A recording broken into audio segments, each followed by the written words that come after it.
भूतिया होटल का रहस्य। चार दोस्त विवेक, करण, सौरभ और निखिल एक रोड ट्रिप पर निकले थे।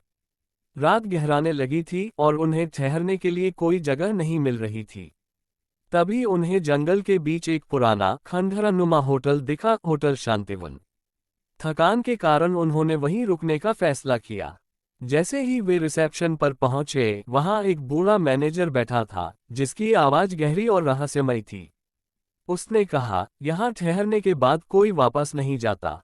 सोच लो। सौरभ हंसते हुए बोला, अंकल, हम हॉरर फिल्मों से नहीं डरते, रूम की चाबी दीजिए। बूढ़े आदमी ने उन्हें चौथी मंजिल का कमरा दिया और सख्त हिदायत दी कि रात 12 बजे के बाद अपने कमरे से बाहर मत निकलना। शुरुआत में सब ठीक था, लेकिन जैसे ही रात बढ़ी, अजीब घटनाएं होने लगीं। कमरे की लाइट अचानक झपकने लगी, दीवारों से अजीबोगरीब फुसफुसाने की आवाजें आने लगीं और खिड़की के बाहर कोई परछाई बार बार गुजरती दिख रही थी। करण को लगा कि शायद यह उनका वहम है, लेकिन तभी निखिल ने बाथरूम के शीशे में किसी अजनबी और डरावने चेहरे को देखा, जो देखते ही देखते गायब हो गया। सब डर से सहम गए। विवेक ने हिम्मत दिखाते हुए दरवाजा खोलकर बाहर देखने की कोशिश की, लेकिन गलियारा पूरी तरह सुनसान था। तभी अचानक पीछे से दरवाजा खुद ब खुद तेज आवाज के साथ बंद हो गया। अब चारों दोस्तों का डर हकीकत में बदल चुका था।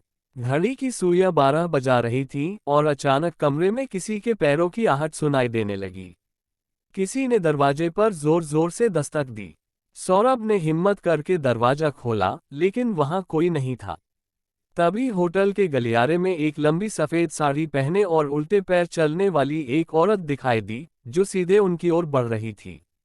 चारों ने दरवाजा बंद किया और कांपते हुए अंदर दुबक गए। उनके फोन भी काम करना बंद कर चुके थे। सुबह होते ही वे तेजी से होटल छोड़ने के लिए भागे, लेकिन जैसे ही वे रिसेप्शन पहुंचे, वहां बूढ़ा मैनेजर नहीं था। होटल की पूरी इमारत खंडहर में तब्दील हो चुकी थी, जैसे वहां वर्षों से कोई न रहता हो। घबराए हुए चारों दोस्त अपनी कार तक पहुंचे और तुरंत वहां से भाग निकले। कार में बैठते ही विवेक ने पीछे मुड़कर देखा, तो उसकी रीढ़ में सिहरन दौड़ गई। होटल की बालकनी में वही सफेद साड़ी वाली औरत खड़ी थी, जो उनकी ओर देख रही थी।